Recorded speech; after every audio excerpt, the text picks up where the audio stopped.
मैं प्रॉपर्टी में हिस्सा लेकर रहूंगी। ये वो शब्द हैं जो बहुत से पतियों ने अपनी पत्नी के मुंह से सुने होंगे। वैवाहिक मतभेद अगर पति पत्नी के बीच में चल रहे हैं, बात कोर्ट कचहरी तक पहुंच गई या अभी महिला सेल महिला थाने तक टिकी हुई है, या दो परिवारों के मध्य में बैठकर ही अभी पति पत्नी के बीच में कोई वैवाहिक मतभेद चल रहे हैं, ये एक ऐसे आम शब्द हैं जो हालात बिगड़ने के बाद, पति पत्नी के बीच में दूरियां हो जाने के बाद सुनने को मिलते हैं कि मैं प्रॉपर्टी में हिस्सा लेकर रहूंगी। दोस्तों, क्या शादी करना कोई गुनाह है? पत्नी का व्यवहार पति और ससुराल वालों के प्रति चाहे जैसा भी हो, शादी हो गई तो क्या पत्नी प्रॉपर्टी की आधी हिस्सेदार हो गई, मालिक हो गई? क्या उसका ससुराल की प्रॉपर्टी में कोई हिस्सा हो गया? ये धमकी आमतौर पर उस समय केस में सुनने को मिलती है जब पति और पत्नी के बीच में कोई वैवाहिक मतभेद हो गए हो और कोर्ट कचहरी शुरू हो गई हो। अब ऐसी सिचुएशन में क्या है कानून, आज उस बारे में बताने वाला हूं कि क्या पत्नी का ससुराल की प्रॉपर्टी में कोई हक, कोई मालिकाना हक, मालिकाना दावेदारी होती है? क्या प्रॉपर्टी में आधा हिस्सा होता है पत्नी का? अगर पत्नी और पति की शादी हो गई, मतभेद हो गए, मतभेद होने के बाद क्या पत्नी का प्रॉपर्टी में, ससुराल की प्रॉपर्टी में आधा हिस्सा होता है? आज इस बारे में कानूनी जानकारी देने वाला हूं, तो दोस्तों बने रहिए मेरे साथ। मेरा नाम है अश्वनी सक्सेना और आप देख रहे हैं YouTube channel legal advisors and solicitors.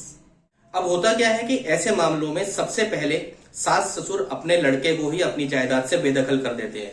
इसके पीछे एक बड़ी वजह और एक डर भी होता है कि कहीं ऐसा ना हो पत्नी पति से जायदाद में कोई हिस्सा मांग ले, या पत्नी सास ससुर की जायदाद में कोई हिस्सा मांग ले, आधा हिस्सा मांग ले, क्योंकि रह के पत्नी पक्ष की तरफ से बात बार बार आने लगती है कि अब मैं प्रॉपर्टी में हिस्सा लेकर रहूंगी, चाहे कोर्ट की मदद से या किसी भी मदद से, इस तरीके की बात आने लगती है। तो सबसे पहले सास ससुर अपने लड़के को ही बेदखल कर देते हैं।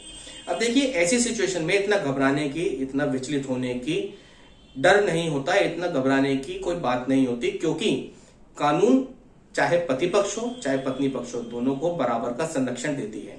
सबसे बड़ी चीज समझने की यह है कि जो व्यक्ति प्रॉपर्टी का मालिक है, उसके जीते जी उस प्रॉपर्टी को कोई भी व्यक्ति अपने नाम पर ट्रांसफर नहीं करा सकता। ना ही कोई ऐसा कानून है कि प्रॉपर्टी का मालिक उसके जीते जी कानून के किसी आदेश पर प्रॉपर्टी दूसरे व्यक्ति के नाम कर दे। क्योंकि अगर एक व्यक्ति मालिक है, उसके पास मालिकाना हक के कागज है, तो उसका उस प्रॉपर्टी पे पूरा अधिकार है उसके जीवन काल में, चाहे वो व्यक्ति पति हो, सास हो, ससुर हो।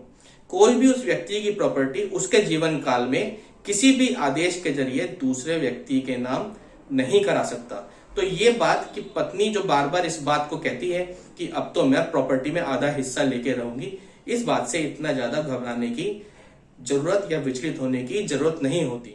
दूसरी बात यह है कि अगर प्रॉपर्टी जिसमें पत्नी अपना हिस्सा मांग रही है या हिस्सा मांगने की धमकियां दे रही है, प्रॉपर्टी अगर सास ससुर के नाम है, तो प्रॉपर्टी में पत्नी किसी भी प्रकार से हिस्सा नहीं मांग सकती, किसी भी मालिकाना हक की दावेदारी नहीं कर सकती सास ससुर के जीवन काल में, क्योंकि वो पूरी तरीके से उस प्रॉपर्टी के मालिक हैं और मालिक जिस मर्जी को चाहे प्रॉपर्टी आगे दे, नहीं तो नहीं दे। पत्नी किसी भी तरीके से सास ससुर की प्रॉपर्टी में आधा हिस्सा मालिकाना तौर पर नहीं ले सकती।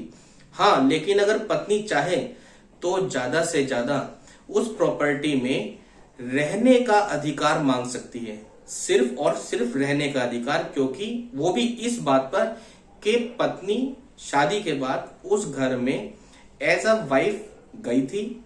वो उस पत्नी का शेयर्ड हाउस होल्ड है, यानी साझा घर है। शेयर्ड हाउस होल्ड एक ऐसी डेफिनेशन है डोमेस्टिक वायलेंस की, यानी घरेलू हिंसा के मामलों में जिसका इस्तेमाल किया जाता है, जिसके माध्यम से यह बताया जाता है कि जिस प्रॉपर्टी में पत्नी रह रही थी वो एक साझा घर है, शेयर्ड हाउस होल्ड है, जिसमें वो अपने पति के साथ रह रही थी, तो उसमें उसे रहने का अधिकार दिया जाए।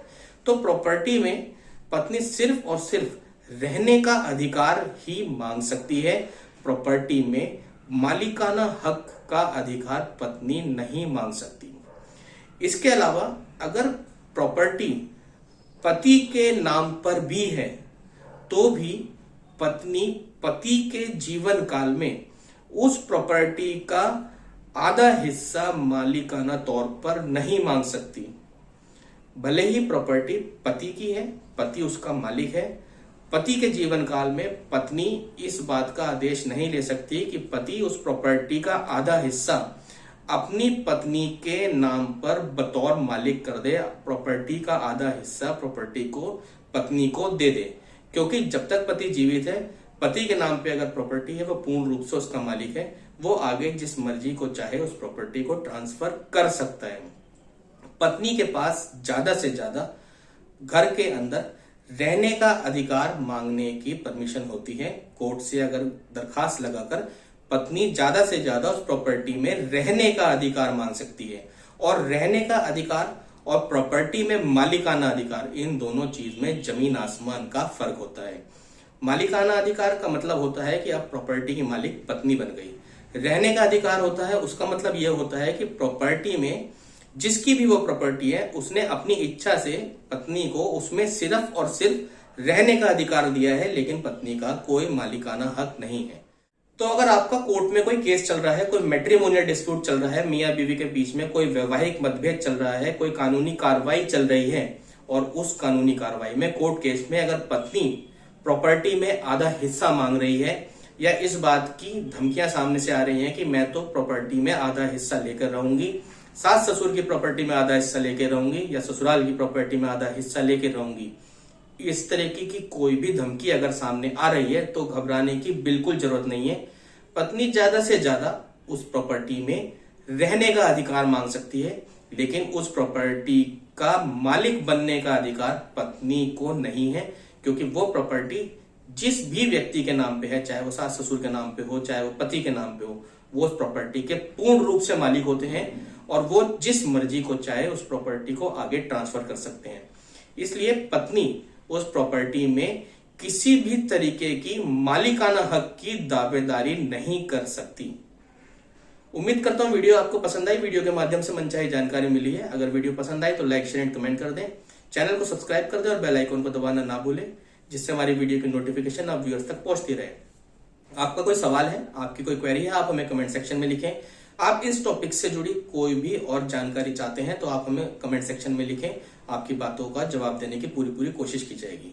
तो दोस्तों, इसी के साथ विदा लेता हूं आपसे। अगली वीडियो में बहुत जल्द मिलूंगा आपको।